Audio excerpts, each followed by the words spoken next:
നമ്മൾ കേരളീയരെല്ലാവരും തന്നെ വളരെ ഭക്തരാണ്. എന്തൊരു കർമ്മം തുടങ്ങുന്നതിന് മുമ്പും നമ്മൾ ഈശ്വരനെ സ്മരിച്ചുകൊണ്ട് മാത്രമേ ചെയ്യാറുള്ളൂ, അല്ലേ? അതുകൊണ്ട് തന്നെ ഞങ്ങൾ ഇന്ന് പരിപാടിയും വർക്കലയിലെ പരിപാവനമായ ഈ ജനാർദ്ദന സ്വാമി ക്ഷേത്രത്തിൻ്റെ മുൻപിൽ വെച്ചാണ് തുടങ്ങുന്നത്. എന്താണ് പരിപാടി എന്നല്ലേ, അത് പിന്നെ പറയാം. അതിനു മുൻപേ ഒരു നല്ല കഥയുണ്ട്. എങ്ങനെയാണ് വർക്കല ഇത്ര പുണ്യസ്ഥലമായതെന്ന് അറിയണ്ടേ നിങ്ങൾക്ക്? എല്ലാവർക്കും വേണ്ടി ഇതാ ഒരു കഥ.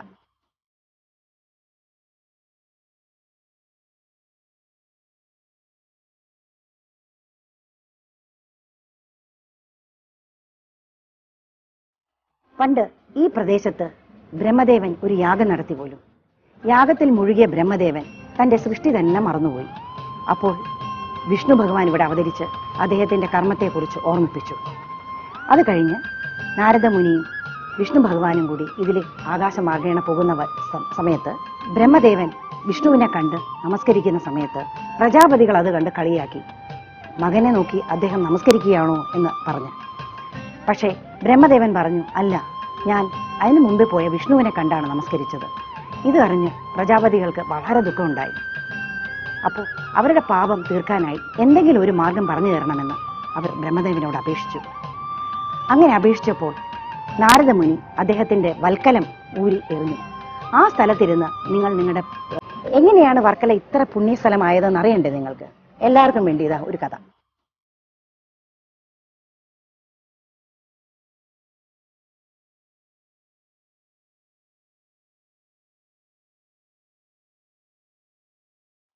പണ്ട് ഈ പ്രദേശത്ത് ബ്രഹ്മദേവൻ ഒരു യാഗം നടത്തി പോലും.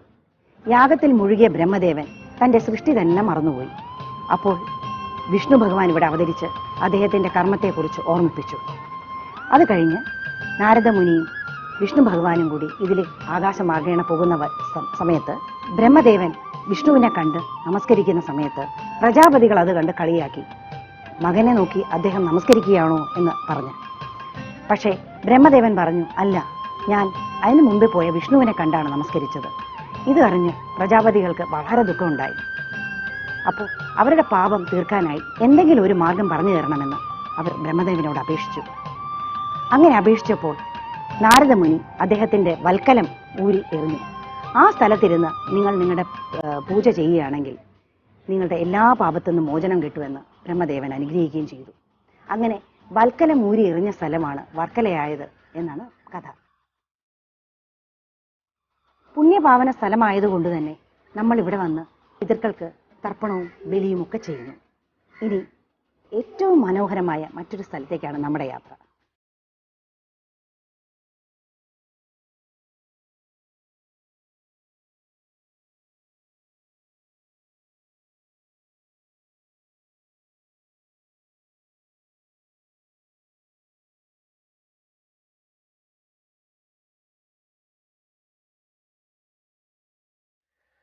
വർക്കല ജനാർദ്ദന സ്വാമി ക്ഷേത്രത്തിൽ നിന്ന് നമ്മളിവിടെ എത്തിയിരിക്കുന്നത് ഏറ്റവും പ്രസിദ്ധമായ പാവനമായ പാപനാശം കടൽത്തീരത്തിലാണ്. ഇവിടെ പിതൃക്കൾക്ക് തർപ്പണം ചെയ്താൽ മോക്ഷം ലഭിക്കുമെന്നാണ് ഹിന്ദുക്കളുടെ വിശ്വാസം. ഇവിടെ ദിനവും എത്രയോ ജനങ്ങൾ വന്ന് പിതൃതർപ്പണവും ബലിയും ചെയ്യുന്നു.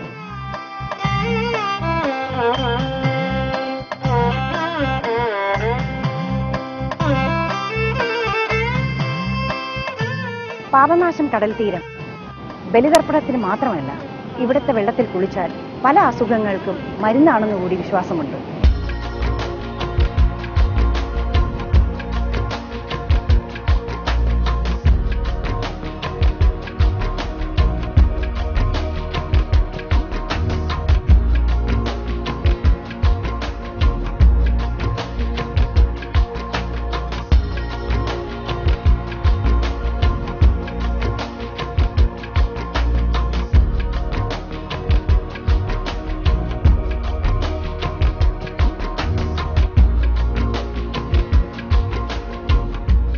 വർക്കല ഒരു പുണ്യഭൂമി മാത്രമല്ല, ഇവിടുത്തെ പ്രകൃതി ഭംഗി ആസ്വദിക്കാൻ വിദേശികളും സ്വദേശികളുമായ ധാരാളം സഞ്ചാരികൾ ഇവിടെ എത്താറുണ്ട്.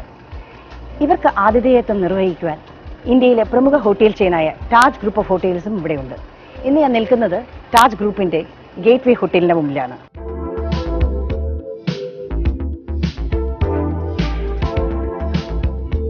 ഈ ഓണക്കാലത്ത് താജ് ഗേറ്റ് വേ നമ്മൾക്ക് വേണ്ടി എന്താണ് ഒരുക്കിയിരിക്കുന്നത് നോക്കാം, അല്ലേ? വരൂ.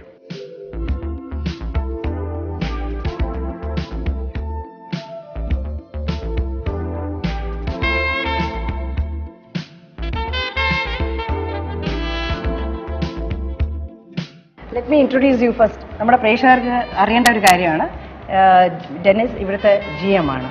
അപ്പോൾ as GM of Taj gateway, എന്താണ്, what do you find it's the most attractive thing here? Well, I think attractive one is of course the hotel itself is a very attractive, very quiet, very nice, exclusive resort. Plus of course the coupled with the Taj and our service അവിടെയാണ് ആ experience ഞങ്ങൾ ഗസ്റ്റിന് കൊടുക്കും. കാരണം ഇവിടെ വരുമ്പോൾ തന്നെ നമുക്ക് തോന്നുന്നത് ആ ശാന്തതയാണ്. കാരണം കടൽ ഇങ്ങനെ കാണാം, നല്ല ഭംഗിയുണ്ട്, and Leh out is also beautiful. Varkala എന്ന് പറയുന്നത് വളരെ പുണ്യ സ്ഥലമാണ്, അതുപോലെ തന്നെ ഇത്രയും ഭംഗിയുള്ളൊരു സ്ഥലവും കൂടിയാണ്. സോ ഈ ടൂറിസ്റ്റ് ഇവിടെ ഒരുപാട് വരുന്നുണ്ട്. അപ്പൊ ഇവിടെ ഇങ്ങനെ വർക്കല കുറെ നല്ല നല്ല സ്ഥലങ്ങളുണ്ടല്ലോ, അവിടെ ടൂർ പാക്കേജ് പോലെ അതങ്ങനത്തെ എന്തെങ്കിലും കൊടുക്കാറുണ്ടോ? അതോ ഞങ്ങളും കൊടുക്കാറുണ്ട്. ബിക്കോസ് ഇതിന്റെ അടുത്ത് തന്നെ ഒരു കാപ്പിൽ ബീച്ച് ഉണ്ട്, അവിടെ സീസൺ സമയത്തിലൊക്കെ ബോട്ടിംഗ് ഉണ്ട്. അപ്പൊ it's a place where the fresh water and the sea water meet. അപ്പോൾ അത് കാണാൻ ആൾക്കാർ ഭയങ്കരമായിട്ട് പോകാറുണ്ട്. പിന്നെ ആൾക്കാരാണെങ്കിൽ എന്തെങ്കിലും ടെമ്പിൾ കാണണമെങ്കിൽ അല്ലെങ്കിൽ ബീച്ചിൽ പോകണമെങ്കിൽ വി ഹെൽപ്പ് ദം. ഞങ്ങളുടെ ട്രാവൽ ഡെസ്ക് ഉണ്ട്, സ്പെഷ്യൽ ടൂർ പാക്കേജസ് ഉണ്ട് കേരളത്തിന്റെ. കാരണം വർക്കലയുടെ ഭംഗി എന്ന് പറയുന്നത് പണ്ട് ചെമ്മീൻ എന്ന് പറഞ്ഞ സിനിമ, ചെമ്മീൻ എന്നൊരു സിനിമയിൽ അതിന്റെ ഏറ്റവും ഭംഗിയുള്ള കുറേ നല്ല ഷോട്ട്സ് എടുത്തിട്ടുണ്ട്. ആ ഒരു ഭംഗി ഇന്നും മനസ്സിൽ നിറഞ്ഞു നിൽക്കുന്നുണ്ട്. ആ ഭംഗി ഇന്നും പോയിട്ടില്ല എന്നുള്ളതാണ് ഏറ്റവും വലിയൊരു കാര്യം. അതിന്റെ പ്രത്യേകത ഒരിക്കലും ആ ക്ലിഫ് ഒരിക്കലും ഒന്നും പറ്റിയിട്ടില്ലല്ലോ. എന്ത് ഭംഗിയായിട്ടാണ് ഇപ്പോഴും കിടക്കുന്നത്. നല്ല രസമുള്ള ഒരു സ്ഥലമാണ് അല്ലേ, നന്നായിട്ട് വെച്ചിട്ടുണ്ട്. ഇവിടുത്തെ ലോക്കൽ ആൾക്കാരും പീപ്പിൾ ഇൻവോൾവ് ഇൻ ദി അഡ്മിനിസ്ട്രേഷനും നന്നായിട്ട് വെക്കാറുണ്ട്. സോ അങ്ങനെ tourism heritage site no it is not, but I think they now being considered to be a geo kind of a protected site. So that those discussions are going on, and therefore I think few years down the line it will be a protected site and people no more further development can happen into this. കാരണം പ്രകൃതിയെ നശിപ്പിക്കാൻ സമ്മതിക്കരുത് അല്ലേ, അത്രയും ഭംഗിയുള്ള സ്ഥലമാണ്. താജ് എനിക്ക് തോന്നുന്നു അതിന്റെ ഏറ്റവും നല്ലൊരു മുത്തായിട്ട് ഇങ്ങനെ നിൽക്കുകയാണ് ഇവിടെ.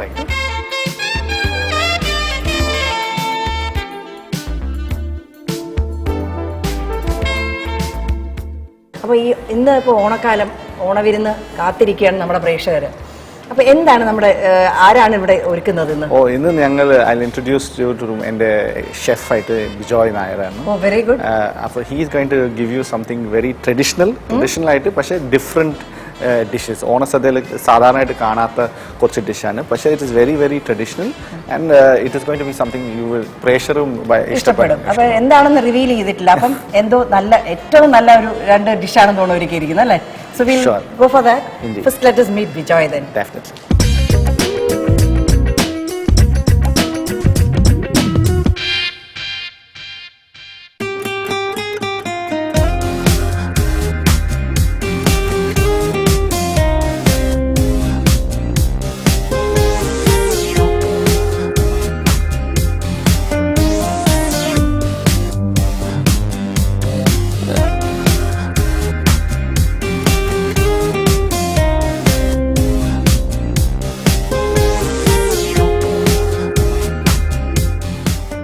നമ്മളെ പരിചയപ്പെടുത്തിയ ബിജോയ് ഇവിടുത്തെ ഷെഫാണ്.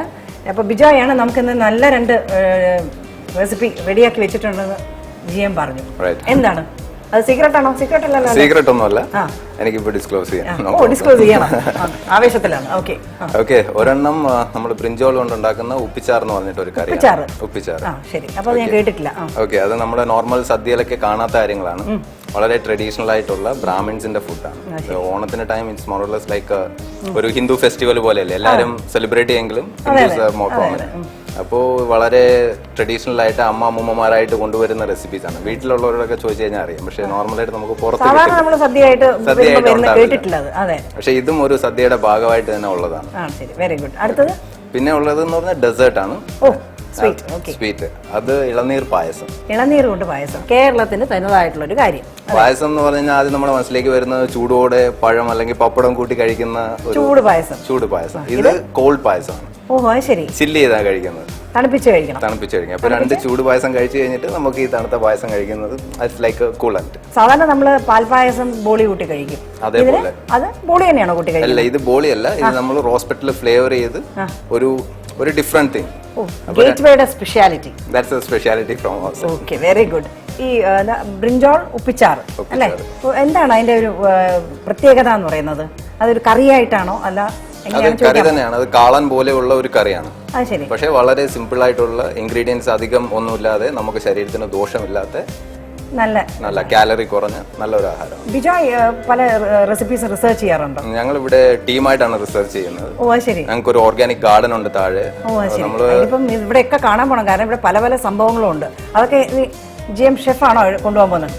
He is going to take us. അപ്പോൾ ദാറ്റ്സ് ഗുഡ്. അപ്പം നമുക്ക് ഈ ഇവിടുത്തെ താജ് ഗേറ്റ്വേയുടെ സ്പെഷ്യാലിറ്റീസും അതിൻ്റെ ഇവിടെ എന്തൊക്കെയാണ് നമുക്ക് വേണ്ടി ഒരുക്കിയിരിക്കുന്നതും ഇവിടുത്തെ എമ്യൂണിറ്റീസും ഒക്കെ കാണാം.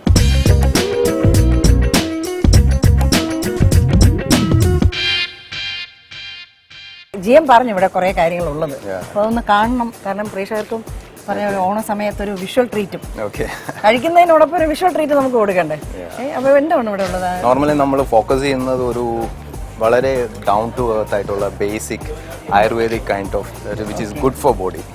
സോ അങ്ങനെ ഒരു ഇതാണ് നമ്മൾ ഇവിടെ നോർമലി ചെയ്യുന്നത്. നമുക്ക് swimming pool, then we got a spa. Oh സ്പായുണ്ടല്ലേ? ശരി. സ്പായിൽ എങ്ങനെയാണ് ആയുർവേദിക് ഇതെന്ന് പറഞ്ഞാൽ വളരെ പ്രോപ്പറായിട്ടുള്ള ട്രെയിൻഡ് ആയിട്ടുള്ള ആൾക്കാരുടെ ആയുർവേദിക് ട്രീറ്റ്മെന്റ്സ്, ആയുർവേദിക് ഫുഡ്. നമ്മുടെ ഫുഡിന്റെ ഒരു മെനു തന്നെ ഉണ്ട്, ആയുർവേദിക് മെനു എന്ന് പറഞ്ഞിട്ട്. അവർക്ക് ഈ മസാജ് എന്തെങ്കിലും കഴിഞ്ഞിട്ട് they can come and have a light meal. പണ്ടത്തെ പോലെയല്ല നമ്മൾ കാണുന്നത്. ഇപ്പോഴത്തെ ആൾക്കാർക്ക് അവർ കഴിക്കുന്ന ഫുഡിനെ കുറിച്ച്, കാരണം ഫാറ്റി ഫുഡ് ആവരുത്, അല്ലെങ്കിൽ ഫൈബർ വേണം, ഇങ്ങനെയൊക്കെ പറഞ്ഞ് ആൾക്കാർക്ക് ആ ഫുഡിനെ കുറിച്ച് കുറേ കൂടെ എന്താണ്, എങ്ങനെയാണ് അസുഖങ്ങൾ ഉണ്ടാവുന്നത്, എന്ത് ഫുഡ് കഴിച്ചാലാണ് നല്ലത്, ഇതൊക്കെ വളരെ ശ്രദ്ധ കുറെ കൂടെ കൂടുതലായിട്ടുണ്ട്. അങ്ങനെ വരുമ്പോൾ ഹോട്ടൽസിൽ എങ്ങനെയാണ് നിങ്ങളുടെ ഇതിൽ ആ ടൈപ്പ് ഓഫ് ഫുഡാണോ നിങ്ങൾ കൂടുതൽ കേറ്റർ ചെയ്യുന്നത്? ഓക്കെ, മോസ്റ്റ്ലി ഇവിടെ ഞങ്ങൾ കൊടുക്കുന്ന ഫുഡ് നമ്മൾ ആക്റ്റീവ് ഫുഡ് എന്ന് പറഞ്ഞിട്ട് ഒരു സെപ്പറേറ്റ് കാറ്റഗറി ഓഫ് ഫുഡ് തന്നെയാണ്. അതിൽ കാലറി ലെവൽ എല്ലാം വളരെ കുറവാണ്, fibrous level is very high. ഇപ്പോൾ ബോഡിക്ക് വളരെ ഗുണം ചെയ്യുന്ന കണക്കുള്ള ഫുഡ്സ് ആണ് മെയിൻ. അതിൽ ഒരു എക്സാമ്പിൾ എന്ന് പറഞ്ഞു കഴിഞ്ഞാൽ നമ്മൾ കൊടുക്കുന്ന ബാംബൂ റൈസ് പായസം എന്ന് പറഞ്ഞിട്ട്. ഓ അത് ശരി. ബാംബൂ റൈസ് പായസം എന്ന് പറഞ്ഞാൽ പൊതുവെ നോർമലി ആർക്കും അങ്ങനെ പുറത്ത് കിട്ടാത്ത ഒരു കാരണം വളരെ റെയർ ആണല്ലോ ബാംബൂ റൈസ് കിട്ടാനും. അപ്പോൾ ഈ വയനാട് പോലെയുള്ള കാടുകളിൽ ട്രൈബൽസ് ചെയ്യുന്ന കൾട്ടിവേഷൻ ആണ് ബാംബൂ റൈസ്. അപ്പൊ അത് ഞങ്ങൾ ആരെങ്കിലും പ്രൊക്യൂർ ചെയ്തിട്ട് ഇവിടെ കൊണ്ടുവന്നതിന് അതിന്റെ ഗ്രൂവൽ, അതായത് കഞ്ഞി അല്ലെങ്കിൽ പായസം, ഇതെല്ലാം കൊടുക്കും. അതിന് വളരെ ആയുർവേദിക് ആയിട്ട് വളരെയധികം ഗുണമുള്ളതാണ്. ഇപ്പൊ കൊളസ്ട്രോള്, അതേപോലെയുള്ള ഡയബറ്റീസ്, ഇതിനെല്ലാം ലോവർ ചെയ്യാൻ നാച്ചുറൽ കപ്പാസിറ്റി ഉള്ളതാണ്.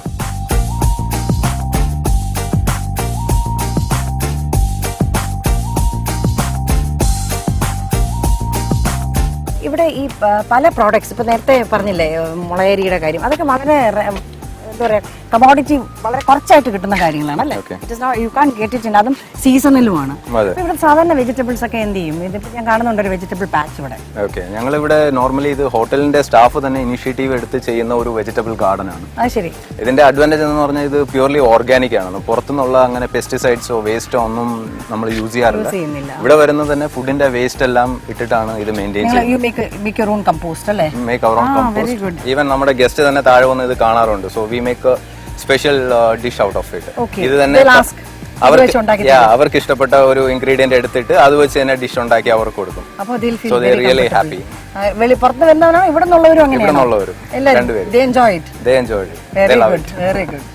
നമുക്ക് ഇവിടുത്തെ ആയുർവേദിക്കിനെ കുറിച്ച് പറഞ്ഞില്ലേ, നമുക്കൊന്ന് കാണാമോ?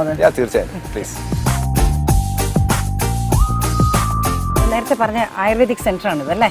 അപ്പോൾ ആയുർവേദിക് സെന്റർ ഇവിടുത്തെ ഗസ്റ്റിന് എല്ലാവർക്കും കേറ്റർ ചെയ്യുന്ന ഇതാണല്ലേ? എല്ലാവർക്കും.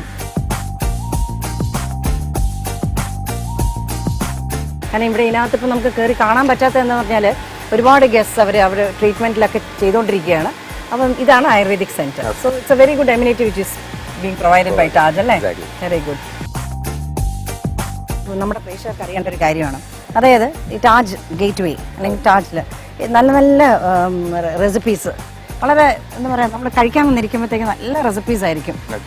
എങ്ങനെയാണ് നിങ്ങൾ നേരത്തെ പറഞ്ഞ റിസർച്ച്, ഒരു ടീമുണ്ട്, നിങ്ങൾ റിസർച്ച് ചെയ്യും, അങ്ങനെയാണോ അതിൻ്റെ അത് പോകുന്നത്? എല്ലാവരും അവരവരുടെ ഒരു കോൺട്രിബ്യൂഷൻ അതിൽ വരുമോ? ഇല്ല, അങ്ങനെയല്ല. അതിപ്പോ ഒരു റിസർച്ച് ടീമായിട്ടില്ല. നമ്മുടെ ഉള്ള team it's all young champs. So everybody is interested in doing research and doing new. എല്ലാ ദിവസവും പുതുതായിട്ട് എന്തെങ്കിലും ചെയ്യാൻ, റെഗുലർ ചെയ്യുന്നേക്കാളും പുതുതായിട്ട് എന്തെങ്കിലും ചെയ്യാൻ ടൈം കിട്ടാറുണ്ടോ? We'll find time. We'll find time. That is good. Okay. എന്നിട്ട് അത് കിട്ടിക്കഴിഞ്ഞാൽ ഇപ്പോൾ സപ്പോസ് ഇപ്പോൾ നമ്മളുമൊക്കെ വീട്ടിൽ അമ്മമാരൊക്കെ ചെയ്യുന്നത്, നമ്മുടെ പ്രേക്ഷകരായ അമ്മമാർക്കൊക്കെ അറിയാം, എന്തെങ്കിലും ഒന്ന് ചെയ്ത് ചിലപ്പോൾ ഒരു തെറ്റിയതായിരിക്കാം, പക്ഷെ അത് it turns out to be really great. അപ്പോൾ അത് വീട്ടുകാരൊക്കെ ഭയങ്കരമായിട്ട് ഇഷ്ടപ്പെടും, അങ്ങനെയൊക്കെ ചെയ്യും. നിങ്ങളുടെ ഇടയിൽ അങ്ങനെ ആക്സിഡൻസ് ഒക്കെ പറ്റി നല്ല രസമുള്ള റെസിപ്പീസ് ഒക്കെ കണ്ടുപിടിക്കാറുണ്ടോ? എന്തെങ്കിലും ഡെലിബറേറ്റ് അല്ലെങ്കിൽ ഡെലിബറേറ്റ് ആണെങ്കിലും അല്ലെങ്കിലും എന്തെങ്കിലും ഒരു ഇൻട്രസ്റ്റിംഗ് ആയിട്ടുള്ള ഇത് വന്നു കഴിഞ്ഞാൽ ഞങ്ങൾ ഹോട്ടലിന്റെ ലെവലിൽ സർക്കുലേറ്റ് ചെയ്യും. Then we send to corporate. Okay okay. അവിടെ ഒരു കോർപ്പറേറ്റ് ഫെസിലിറ്റി ഉണ്ട്, കോർപ്പറേറ്റ് ഷെഫ് ഉണ്ട്.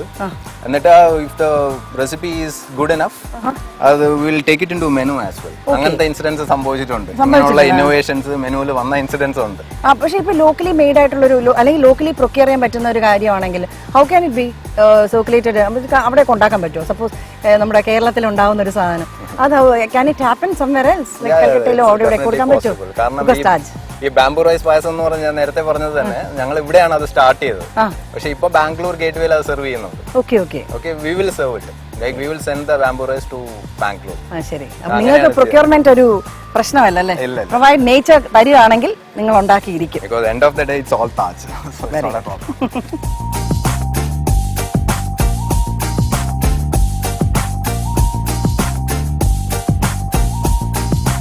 ഇതുവരെ നമ്മുടെ പ്രേക്ഷകർ വർക്കലയെ കണ്ടു, അതുപോലെ താജ് കണ്ടു, താജിന്റെ വിശേഷങ്ങൾ അറിഞ്ഞു. ഇനിയിപ്പോ ഇവരൊക്കെ കാത്തിരിക്കുകയാണ് ബിജോയ് എന്താണ് ഉണ്ടാക്കാൻ പോകുന്നത്. എന്താ ഉണ്ടാക്കാൻ പോകുന്നതെന്ന് അവരറിഞ്ഞു, പക്ഷെ ഇതൊക്കെ എങ്ങനെയാണ് ഉണ്ടാക്കേണ്ടത്, ഇനി അവരുടെ പ്രിയപ്പെട്ടവർക്ക് വേണ്ടി ഇതൊക്കെ ഉണ്ടാക്കി കൊടുക്കണമല്ലോ. അപ്പം ഇനി നമുക്ക് കുക്കറിയിലോട്ട് പോയാലോ?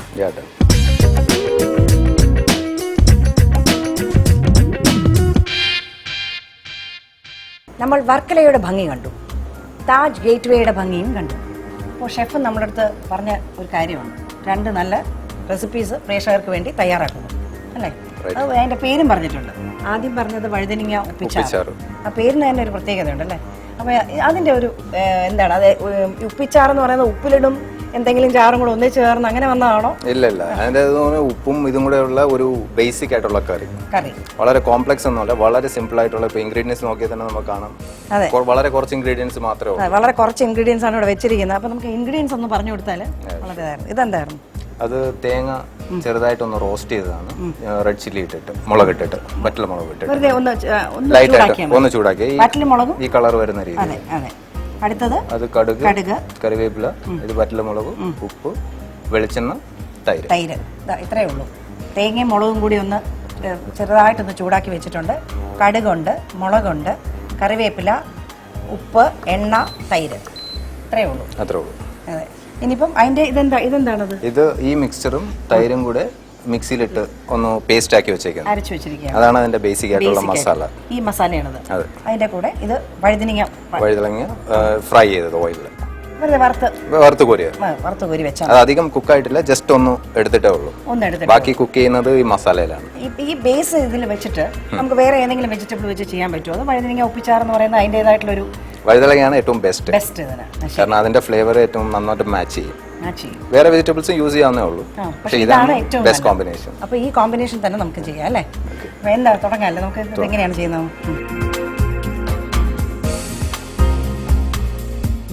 ബാക്കി ഡിഷ് കമ്പയർ ചെയ്യുമ്പോഴത്തേക്കും വളരെ കുറച്ച് ഓയിൽ മാത്രം മതി. അതെ, ഓയിൽ ചൂടായി കഴിഞ്ഞിട്ട്, കാരണം ഇപ്പൊ എല്ലാവരും വളരെ ഹെൽത്ത് കോൺഷ്യസ് ആണ്, അധികം എണ്ണ ഉപയോഗിക്കാൻ പാടില്ല. അപ്പോൾ അതിനൊക്കെ പറ്റിയതാണ്. വളരെ ട്രഡീഷണൽ ആയിട്ടുള്ള ഒരു ഡിഷ് നേരത്തെ ഷെഫ് പറയുണ്ടായി. ട്രഡീഷണൽ ആയിട്ടുള്ള ഡിഷിൽ അധികം എണ്ണയൊന്നും ഉപയോഗിക്കാണ്ട് നന്നായിട്ട് ഇനി കടുക് ഒന്ന് പൊട്ടണം. കുറച്ച് കറിവേപ്പില ഇട്ടു.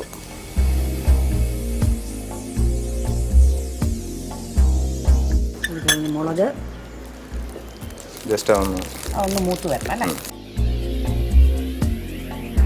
ചെറുതായിട്ടൊന്ന് മൂത്ത്, അത് കഴിഞ്ഞിട്ട് ഈ പേസ്റ്റ് നേരത്തെ അരച്ചു വെച്ചിരിക്കുക, അത് തേങ്ങയും മുളകും കൂടി ഒന്ന് ചൂടാക്കി വെച്ചിട്ടുണ്ട്, അതും തൈരും കൂടി അരച്ചതാണ്. ഈ ഉപയോഗിച്ചത് സാധാരണ എണ്ണയാണോ അതോ വെളിച്ചെണ്ണ ഉപയോഗിക്കണമെന്നുണ്ടോ? അതോ വെളിച്ചെണ്ണയാണ് ബെസ്റ്റ്, കാരണം നമ്മുടെ കേരളത്തിന്റെ ഫ്ലേവർ തന്നെ വെളിച്ചെണ്ണയാണ്. ഇത് ലൈറ്റായിട്ട് ഒന്ന് കുക്ക് ചെയ്യുക, കോക്കനട്ടിന്റെ റോ ആയിട്ടുള്ള ഫ്ലേവർ ഒന്ന് മാറാൻ വേണ്ടിയിട്ട്. ലൈറ്റായിട്ട് ഇത് ചെയ്തിട്ടുള്ളൂ, ആ കളർ കാണുമ്പോൾ നമുക്കറിയാം, ജസ്റ്റ് ആ മോയ്സ്ചർ ഒന്ന് മാറിയിട്ട്. അധികം മൂത്തിട്ടില്ല, ഇപ്പോഴും അതിന്റെ ആ ഒരു നനവൊക്കെ ഉണ്ട്. അതിന് കുറച്ച് വെള്ളം ഒഴിക്കും. നമുക്ക് ഈ അരപ്പ് ഉണ്ടാക്കിയിട്ട് സ്റ്റോർ ചെയ്ത് വെക്കാൻ പറ്റുമോ, അതോ ഉടനെ ഉണ്ടാക്കി കഴിക്കുന്നതാണോ നല്ലത്? മാക്സിമം ഒരു ദിവസം ഇരിക്കത്തുള്ളൂ, കാരണം കോക്കനട്ട് വെച്ച് ഉണ്ടാക്കുമ്പോൾ ഇരിക്കത്തില്ല.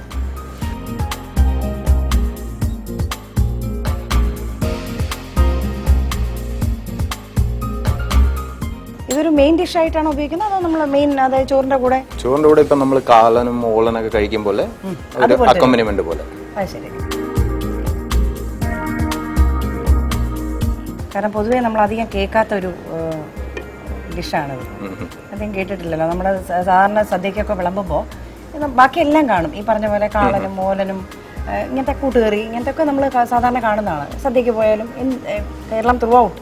പക്ഷെ ഇങ്ങനത്തെ ഒരു ഇത് കണ്ടിട്ടേ ഇല്ല. അതാ ഞാൻ പറഞ്ഞു, പണ്ട് കാലത്ത് നമ്മൾ ഉണ്ടാക്കിക്കൊണ്ടിരുന്ന ഒരുപാട് റെസിപ്പീസ് ഇപ്പം ഔട്ട്ഡേറ്റഡ് ആയിക്കൊണ്ടിരിക്കുകയാണ്. ആർക്കും ഓർമ്മയില്ല, ആർക്കും ടൈമില്ല അതൊന്നും കുക്ക് ചെയ്യാൻ. അത് ശരിയാണ്. പ്രത്യേകിച്ച് എലാബറേറ്റ് ആയിട്ടുള്ള അതായത് വളരെ വിശദീകരിച്ചിട്ടുള്ള കുക്കറി തന്നെ എല്ലാവർക്കും ഇപ്പൊ വയ്യ, ആർക്കും ടൈമില്ല.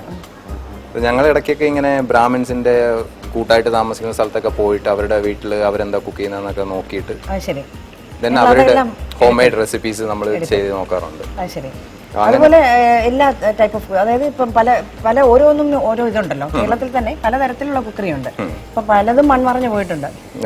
പലതരം എന്താ പറയാ കൂട്ടുകറി, പലതരം മൊളോഷ്യം എന്ന് പറഞ്ഞ കറിയുണ്ട്. അങ്ങനെ പല പല കറികളും ഈ കേരളത്തിൽ ത്രൂ ഔട്ട് ഉണ്ട്. തനതായിട്ടുള്ള ഓരോ ഡിസ്ട്രിക്റ്റിനും അതിൻ്റെതായിട്ടുള്ള തനതായിട്ടുള്ള ഇത്, ഓരോരോ കമ്മ്യൂണിറ്റിക്ക് തനതായിട്ടുള്ളതുണ്ട്. അപ്പൊ അതൊക്കെ ഇങ്ങനെ ഈ പറഞ്ഞ പോലെ എല്ലാവരും മൈഗ്രേറ്റ് ചെയ്ത് ഓരോ സ്ഥലത്ത് പോയി, അല്ലെങ്കിൽ പല സാധനങ്ങളും അതിന്റെ രീതിയിലൊന്നും കിട്ടുന്നില്ല. ഇങ്ങനെയൊക്കെ വരുമ്പോഴത്തേക്കും എളുപ്പത്തിൽ എന്ത് ചെയ്യാം, ഉടനെ പോയി ചെന്നു മാർക്കറ്റിൽ ചെന്ന് വാങ്ങി. അതിനൊക്കെ എഗെയിൻസ്റ്റ് ആണ്. ഇപ്പോൾ താജ് ഗേറ്റ് വേയിൽ നമ്മളൊരു വെജിറ്റബിൾ പാച്ച് തന്നെ കണ്ടു. അവിടെ പോയി പറിച്ച് കൊണ്ടുവന്ന്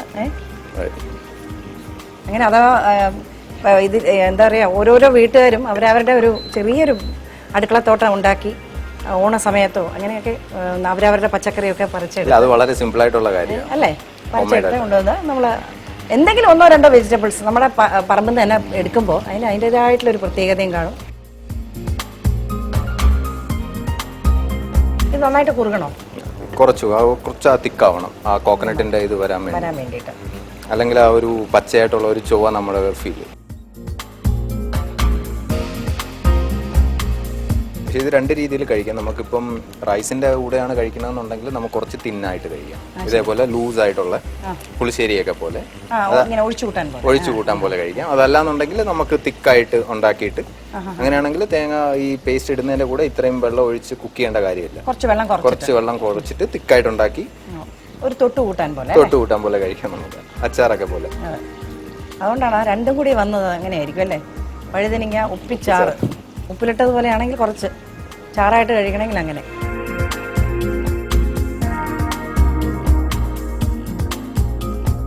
ഏകദേശം അതിന്റെ ഗ്രേവി റെഡി ആയിട്ടുണ്ട്. ഇത് നന്നായിട്ട് വഴറ്റി വെച്ചിരിക്കുന്നതല്ലേ? ഇല്ല, അത് ജസ്റ്റ് ഒന്ന് ഫ്രൈ ചെയ്തിട്ടേ ഉള്ളൂ. വറുത്ത് കോരി എടുക്കുക. അത് ഇതിൽ ബാക്കിയുള്ള ഇതിൽ ആ ഗ്രേവിയിൽ ഇരുന്ന് കുക്കാവണം. ശരി, എന്നാലേ മസാല പിടിക്കത്തുള്ളൂ. ഇതിപ്പോ ഏത് ഡിഷ് ആണെങ്കിലും നമ്മൾ ഉണ്ടാക്കിയിട്ട് ഉടനെ കഴിച്ചു കഴിഞ്ഞാൽ നമുക്ക് അതിന്റെ ആ രുചി കിട്ടത്തില്ല. ഒരെണ്ണം ഉണ്ട്. അപ്പൊ അതിന് മിനിമം ഒരു അര ദിവസമെങ്കിലും ഇരിക്കണം, ക്യാരി ഓവർ കുക്കിംഗ് എന്ന് പറഞ്ഞിട്ട്. അപ്പം അത് കഴിഞ്ഞാൽ മാത്രമേ ഇതിന്റെ പ്രോപ്പർ ആയിട്ടുള്ള ടേസ്റ്റ് നമുക്ക് കിട്ടത്തുള്ളൂ. ഈ ഇവിടെ ഉണ്ടാക്കുന്നതിന്റെ വാസന എനിക്ക് കിട്ടുന്നുണ്ട് കേട്ടോ. നല്ല വാസനയുണ്ട്. കാരണം തേങ്ങയും വെളിച്ചെണ്ണയുടെയും നല്ല വാസനയുണ്ട്. വഴുതനങ്ങ വറുത്തതും ഇട്ട് കഴിഞ്ഞു.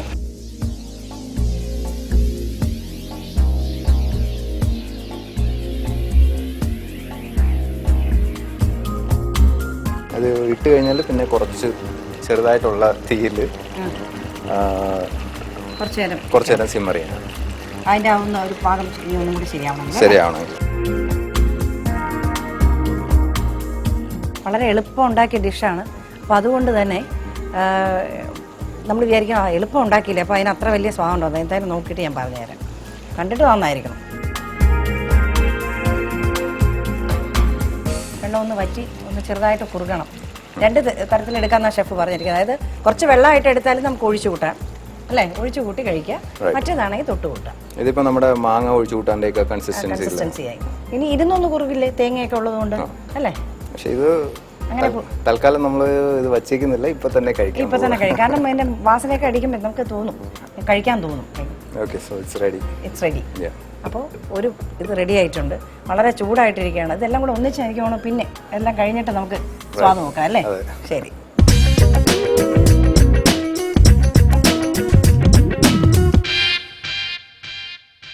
ഓണസദ്യ എന്ന് പറയുമ്പോൾ നമ്മുടെയൊക്കെ മനസ്സിൽ വരുന്ന ഒരു കാര്യമുണ്ട്.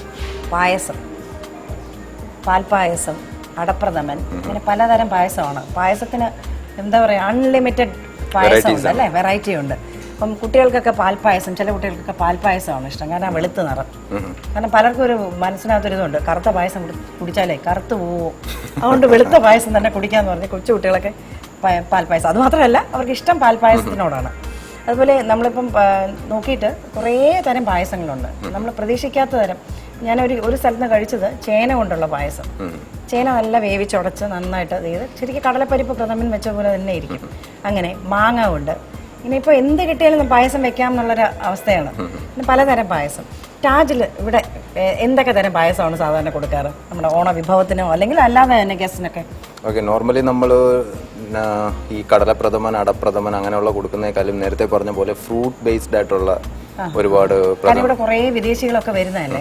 ഇതേപോലെ പംകിൻ യൂസ് ചെയ്യാറുണ്ട്, നമ്മുടെ നോർമൽ മത്തൻ കൊണ്ടുള്ള പായസം നല്ലതാണ്. പിന്നെ ഏത്തക്ക വെച്ചിട്ടുള്ള പായസം, പൈനാപ്പിൾ വെച്ചുള്ള പായസം. പൈനാപ്പിൾ വെച്ചിട്ടുള്ള പായസം അതെങ്ങനെയാണ്? പൈനാപ്പിളിന്റെ ഒരു ഇത് എങ്ങനെയാണ് പൈനാപ്പിൾ പായസം ഉണ്ടാക്കുന്നത്? കാരണം പാല് സാധാരണ നമ്മൾ പൈനാപ്പിളും പാലും കൂടെ ആലോചിക്കുമ്പോൾ നമുക്കൊരു ചെറിയൊരു പേടിയുണ്ട്, പിരിഞ്ഞു പോവും. പാല്, പൈനാപ്പിൾ, പിന്നെ ശർക്കര, ആ മൂന്നും കൂടെ വരുമ്പോഴത്തേക്കും ഇറ്റ്സ് എ ഗുഡ് കോമ്പിനേഷൻ. ശരി, അത് നല്ലൊരു ഇതാണ്, നല്ലൊരു ഡിഷാണ്. അത് നല്ല ട്രൈ ചെയ്യാൻ പറ്റുന്ന ഒരു കാര്യം. അപ്പോൾ ഈ ഫ്രൂട്ട്സിന്റെ ഫ്ലേവർ വരുമ്പോൾ നോർമലായിട്ട് നമ്മൾ ട്രഡീഷണൽ ആയിട്ടുള്ള ഒരു ചിന്താഗതി, പായസം എന്ന് പറഞ്ഞാൽ ഇങ്ങനെ ഇരിക്കും എന്നുള്ള ഒരു ചിന്താഗതിയിൽ നിന്ന് വളരെ ഡിഫറെന്റ് ആയിട്ടുള്ള ഒരു ഫ്ലേവർ കിട്ടുമ്പോൾ ദാറ്റ് ഈസ് ലൈക്ക് എക്സൈറ്റ്മെന്റ്. കാരണം ഇപ്പൊ സദ്യക്കൊക്കെ വന്നിരിക്കുമ്പോൾ എല്ലാവരും നോർമലി വീട്ടിലൊക്കെ ഉണ്ടാക്കുന്നത് ഈ പറഞ്ഞ പോലെ അടപ്രഥമൻ, കടലപ്രഥമൻ ഇങ്ങനത്തെ ഒക്കെ ആയിരിക്കും. അപ്പൊ പെട്ടെന്ന് നമുക്കൊരു ഡിഫറെന്റ് ആയിട്ടുള്ള ഒരു പായസം ഫ്രണ്ടിൽ വരുമ്പോഴത്തേക്ക് ഒരു സന്തോഷമാണ് അല്ലേ. അപ്പൊ ഇന്നിവിടെ ഞാൻ കാണുന്നതും വളരെ വ്യത്യസ്തമായിട്ടുള്ള ഒരു പായസത്തിന്റെ ഇതാണ്. അടുപ്പുമില്ല കേട്ടോ, ഇവിടെ അടുപ്പും കാണുന്നില്ല. അപ്പൊ എന്തോ വളരെ ഒരു എന്താ പറയാ, ഒരു മറിമായാണ് ഇപ്പൊ ഇവിടെ ഷെഫ് ചെയ്യാൻ പോകുന്നതെന്ന് തോന്നുന്നത്. എങ്ങനെയാണ് ഷെഫ്, ഇതെന്താണ് സംഭവം? ഇത് കരിക്ക് വെച്ചിട്ടുള്ള പായസമാണ്. പക്ഷെ കരിക്കൻ പായസം നോർമലി നമ്മൾ കാണുന്നത് ഇതെല്ലാം ഇൻഗ്രീഡിയൻസ് വെച്ച് ഉണ്ടാക്കും, പക്ഷെ ഇത് ഉണ്ടാവാറില്ല. അതെ, റോസ് കാണാറില്ല, വളരെ ഭംഗിയായിട്ട് ഇവിടെ ഒരു പനിനീർ, നല്ല നാടൻ പനിനീർ. ഇത് നമ്മുടെ പനിനീർ റോസാണ്, നോർമൽ ആയിട്ടുള്ള റോസ് അല്ല. നല്ല മണമുള്ള, നല്ല വാസനയുള്ള. ഇതിന് വളരെ നല്ല ഒരു ടേസ്റ്റ് ഉണ്ട്. ഇപ്പൊ നോർത്ത് ഇന്ത്യയിലൊക്കെ ആണെങ്കിൽ നമ്മൾ ഇത് ഡ്രൈ ചെയ്തിട്ട് മസാലയിൽ യൂസ് ചെയ്യും, അത്രയും നല്ല ഫ്ലേവർ ആണ്, നല്ല മണം, നല്ല മണമുള്ള. അപ്പൊ അത് വെച്ചിട്ട് നല്ല മണം വരുന്നുണ്ട്. അത് വെച്ചിട്ട് ഫ്ലേവർ ചെയ്ത പായസമാണ് ചെയ്യാൻ പോകുന്നത്. ഇൻഗ്രീഡിയൻസ് ഒന്ന് പറഞ്ഞു കൊടുക്കാം. അത് കോൾഡ് പായസം. കോൾഡ് പായസം അതാണ്. എല്ലാ പായസവും സാധാരണ ചൂടായിട്ടാണ് നമ്മൾ കഴിക്കാറ്. ഇപ്പൊ ഇതാ ഒരു തണുത്ത പായസമാണ് പറയുന്നത്. അപ്പൊ അതിന്റെ ഇൻഗ്രീഡിയൻസ് നമുക്ക് ഇവർക്കൊന്ന് പറഞ്ഞു കൊടുക്കാം. ഇത് കരിക്കിന്റെ മലായി, ഇത് തേങ്ങാപ്പാല്, ഇത് പശുവിന്റെ പാല്, പശുവിന്റെ പാല്. പക്ഷെ ഇതിപ്പോ അളവും കൂടെ ഒന്ന് പറഞ്ഞു ഷെഫ്. ഇത് കഴിഞ്ഞിട്ട് ഇത് കണ്ടൻസ് മിൽക്ക്. അപ്പൊ ഇതിന്റെ അളവ് ഒന്ന് പറയാമോ? ഇത് രണ്ടും 50 ml വെച്ചിട്ട്, തേങ്ങാപ്പാലും കൗമിൽക്കും 50 ml. എത്ര, ഒരു 2 തേങ്ങയുടെ ഇതുണ്ടാവും? ഇത് 2 തേങ്ങയുടെ 2 കരിക്കിന്റെ ഉള്ളെടുത്തിരിക്കുകയാണ്. പക്ഷെ ഇതില് ശ്രദ്ധിക്കേണ്ട കാര്യം, ഈ ഇതിലുള്ളത് കരിക്ക് തന്നെ വേണം, അത് കട്ടിയാവാൻ പാടില്ല. അതെ, ഈ നല്ല ഇളം പരുവത്തിലുള്ള ഇതിൽ കാണിച്ചിരിക്കുന്ന അറിയാം, വളരെ ഇളമായിട്ടുള്ള, ഒട്ടും കട്ടിയില്ലാത്ത വളരെ ഇളമായിട്ടുള്ള കരിക്കാണ്. പിന്നെ ഇത് കണ്ടൻസ് മിൽക്ക്. അതിപ്പോ എത്രയാണ്? അതും ഇതേ ഇളവാണോ? Contents milk 150 ml. അപ്പൊ ഈ തേങ്ങാപ്പാലും പശുവും പാലും 50 ml വീതവും, കണ്ടൻസ് മിൽക്ക് 150 ml ആണ്. അത് പക്ഷെ നമ്മുടെ മധുരത്തിനനുസരിച്ച്, കാരണം ഇതിൽ വേറെ നമ്മൾ ഷുഗർ ഒന്നും ആഡ് ചെയ്യുന്നില്ല. ഇതാണ് അതിന്റെ മധുരം. അപ്പൊ നമുക്ക് മധുരം കുറച്ച് മതി എന്നുണ്ടെങ്കിൽ ഇതിന്റെ ക്വാണ്ടിറ്റി കുറയ്ക്കാം. ഡയബറ്റീസ് ഒക്കെ ഉള്ള ആൾക്കാരെ ഓണത്തിന് നമുക്ക് ഡയബറ്റീസ് അങ്ങ് മാറ്റി വെക്കാം അല്ലേ, ഒരു ദിവസമൊക്കെ കഴിക്കാം, ഒരു ഡേ കുഴപ്പമില്ല. Eat like A king. അതെ, അപ്പൊ നമുക്ക് ഉണ്ടാക്കി തുടങ്ങാം. പിന്നെ ഉള്ളത് ഏലക്കാപ്പൊടി, പിന്നെ ഇതാ പനിനീർ റോസ്. അതെ, ശരി, നമുക്ക് തുടങ്ങാം. ഇത് മുറിക്കൊന്നും വേണ്ടല്ലേ, ചെറുതാക്കി. അത് ഒന്ന് നമുക്ക് ഇത് വെച്ചിട്ട് പാൻ വെച്ചിട്ട് ഈ സ്പൂൺ വെച്ചിട്ട് അത് ഇത്രയും സോഫ്റ്റ് ആയതുകൊണ്ട് നമുക്ക് വേറെ ബ്ലെൻഡ് ഒന്നും ചെയ്യണ്ട. ഇത് വെച്ച് തന്നെ ഇങ്ങനെ ഒന്ന് ഉടച്ചാൽ മതി.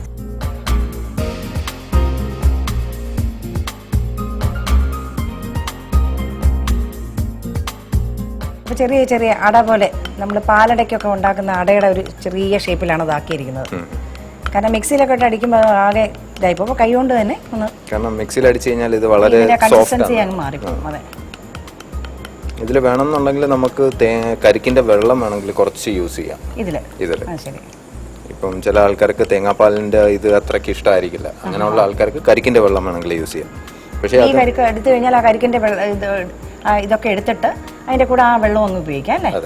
അപ്പൊ അതിന് കണക്ക് എങ്ങനെയാണ്? അപ്പം ആ ഒരു ഈ പറഞ്ഞ 50 ml തന്നെയാണോ ചേർക്കേണ്ടത്? 50 ml. അത് പിന്നെ നമ്മുടെ ഇഷ്ടത്തിനനുസരിച്ച് ഇപ്പൊ കൺസിസ്റ്റൻസി കുറച്ചും കൂടെ ലൂസ് ആയിട്ട് വേണമെന്നുണ്ടെങ്കിൽ നമുക്ക് കുറച്ചും കൂടെ അതിന്റെ കൺസിസ്റ്റൻസി കൺട്രോൾ ചെയ്യുന്ന എനിക്ക് തോന്നുന്നു ഒരുപക്ഷെ കണ്ടൻസ് മിൽക്ക് തന്നെ. കണ്ടൻസ് മിൽക്കാണ്.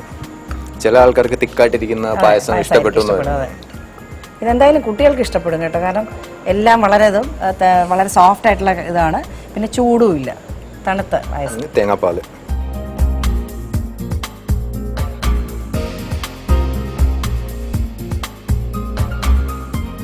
ഈ കരിക്കുകൊണ്ട് നമുക്ക് സാധാരണ നമ്മൾ ഉണ്ടാക്കുന്നതൊക്കെ ഇങ്ങനെ എന്താണ് പറയുക, പലതരം പുഡിംഗ് സൂഫ്ലയൊക്കെ നമ്മൾ ഉണ്ടാക്കുന്ന ഒരു അതുകൊണ്ട്. പക്ഷെ ആദ്യമായിട്ടാണ് ഞാൻ ഇങ്ങനെ ഒരു കോൾഡ് പായസം കാണുന്നത് കേട്ടോ. നമുക്കിനി ഷെഫ് എനിക്ക് തോന്നുന്നു കുറേ വേറെ എന്തൊക്കെയോ നല്ല കാര്യങ്ങളൊക്കെ അറിയാം. അപ്പോൾ ഇത് കഴിഞ്ഞിട്ട് നമ്മൾ ഇതിലോട്ട് കോൺസെൻട്രേറ്റ് ചെയ്യും. ഇപ്പം അത് കഴിഞ്ഞിട്ട് നമുക്ക് ചോദിക്കാം കരിക്കുകൊണ്ട് ഇനി എന്തൊക്കെ ചെയ്യാൻ പറ്റും. കാരണം ടാജിൽ ഇവിടെ ഒരു റിസർച്ച് ടീം തന്നെ വർക്ക് ചെയ്യുന്നുണ്ട്, ഗ്രൂപ്പായിട്ട് ഒരു പല ഇന്നോവേഷൻസ് ഒക്കെ നടത്തുന്നുണ്ട്. കൺസിസ്റ്റൻസി ഇങ്ങനെയായി. ഇനി നമുക്ക് മധുരം ഇഷ്ടമുള്ളതുപോലെ. മധുരം എല്ലാവർക്കും ഇഷ്ടമാണ്, ഓണം അല്ലേ? എനിക്ക് വേണ്ടിയിട്ടാണെങ്കിൽ I will use the full. ഞാനും കഴിക്കും സാധാരണ, നല്ല മധുരം കഴിക്കുന്ന ആളാണ്.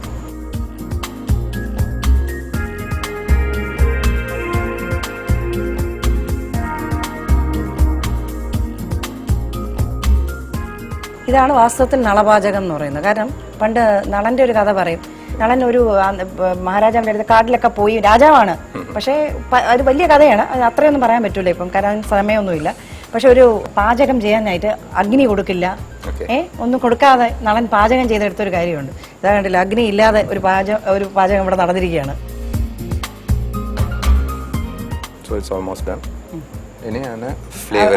ഏലക്കാപ്പൊടി, ഏലക്കാപ്പൊടി വളരെ ലിബറലായിട്ട് തന്നെ ഏലക്കാപ്പൊടി ഇട്ടിട്ടുണ്ട്. അപ്പോൾ ഇനി ഇതെവിടെയാണ് ഇത് വരുന്നത്?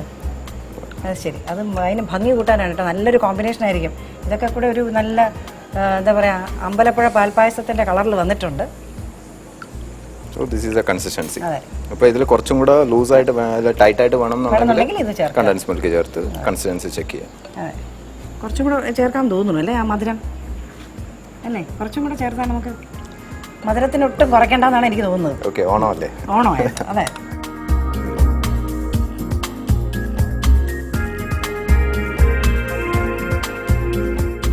സോ ഇനി ഈ എതെല്ലാം എടുത്തിട്ട് ഇത് ശരിക്കും പറഞ്ഞാൽ നമ്മൾ കൈ കൊണ്ട് പിച്ചി മാത്രമേ ഇടാൻ പാടുള്ളൂ, വേറെ നൈഫൊന്നും വെച്ച്, കാരണം അത് അങ്ങനെ ചെയ്ത് കഴിഞ്ഞാൽ അതിൻ്റെ ഒരു ക്വാളിറ്റി പോകും.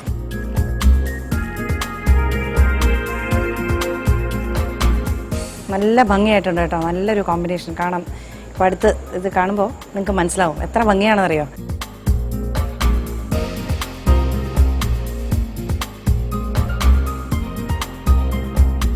നോർത്ത് ഇന്ത്യയിലൊക്കെയുള്ള പല ഡിഷിലും നേരത്തെ പറഞ്ഞ പോലെ ഇതൊക്കെ ഇടാറുണ്ടല്ലോ എല്ലാവരും. ഈ ഗുലാബ് ജാമുനൊക്കെ ഉണ്ടാക്കുമ്പോഴത്തേക്കും ഈ ഫ്ലവറിൻ്റെ റോസ് എസൻസിന് അവർ ആ ഇതുണ്ടാക്കി, അതായത് പഞ്ചസാര പാനി ഉണ്ടാക്കിയിട്ട് ശരിക്കും ഇതുപോലെയുള്ള പനിനീർ പൂ തന്നെ ഇതുപോലെ എതൾ മുറിച്ചിട്ടിട്ടുണ്ടാക്കും.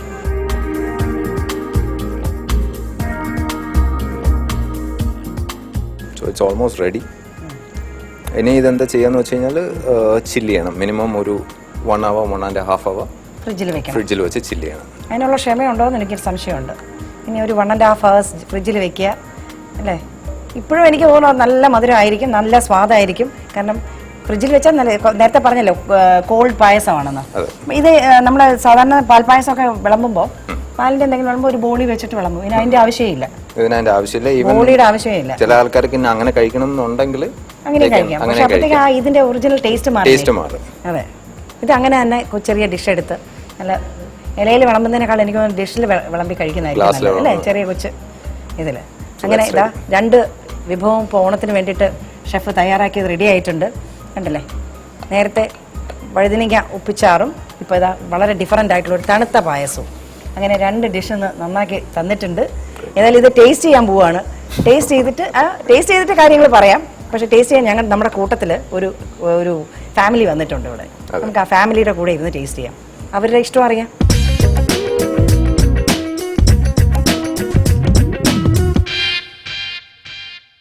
ഇവിടെ ഷെഫ് ബിജോയ് 2 മനോഹരമായ ഡിഷൊക്കെ റെഡിയാക്കി. ഇതാണ് വഴുതനങ്ങ ഉപ്പിച്ചാറും പിന്നെ ഇളനീര് കൊണ്ടുള്ള തണുത്ത പായസവും. അപ്പം നമ്മുടെ സംസ്കാരത്തിൻ്റെ ഇതനുസരിച്ച് അതിഥി ദേവോഭവ എന്നാണ് അല്ലേ. അപ്പം നമുക്ക് അതിഥികളാണ് ഓണത്തിന്. നമ്മൾ മാത്രം വീട്ടുകാർ മാത്രമായിട്ടല്ല, അതിഥികളൊക്കെ വന്ന് അല്ലേ നമ്മുടെ ഈ നമ്മൾ ഉണ്ടാക്കിയിരിക്കുന്നത് അവരൊക്കെ കഴിച്ച് ഓണം ഒത്തുകൂടി വീട്ടിനുള്ളിൽ നടക്കുന്ന ഒരു ആഘോഷമാണ് ഓണം. അപ്പോൾ ഇന്ന് നമ്മൾ താജിൽ ഇവിടെ ഒരു ഗസ്റ്റ് ഉണ്ട്, വളരെ എന്താ പറയുക ദൂരെ നാട്ടിൽ നിന്ന് വന്നതാണ്. പക്ഷേ ഇന്ന് നമ്മുടെ തിരുവനന്തപുരത്ത് ആരാവാൻ ശ്രമിക്കുന്ന ഒരു ഫാമിലിയാണ്. ഞാൻ അവരെ ഇൻവൈറ്റ് ചെയ്യാണ്.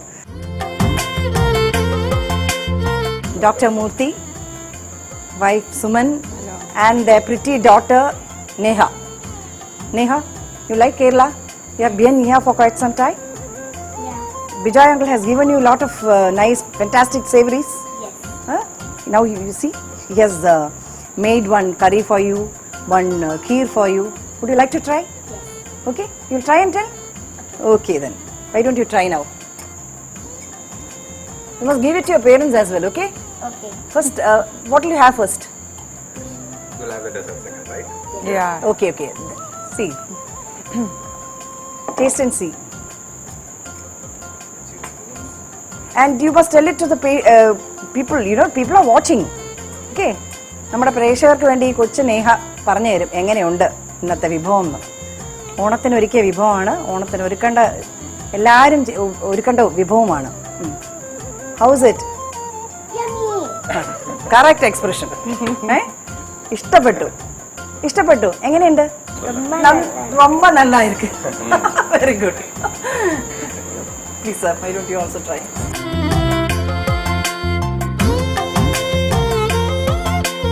ரொம்ப பிரமாதமா இருக்கு. Dijoy, a feather in your. It's a Onam. Yeah, right. Very tasty. Yeah.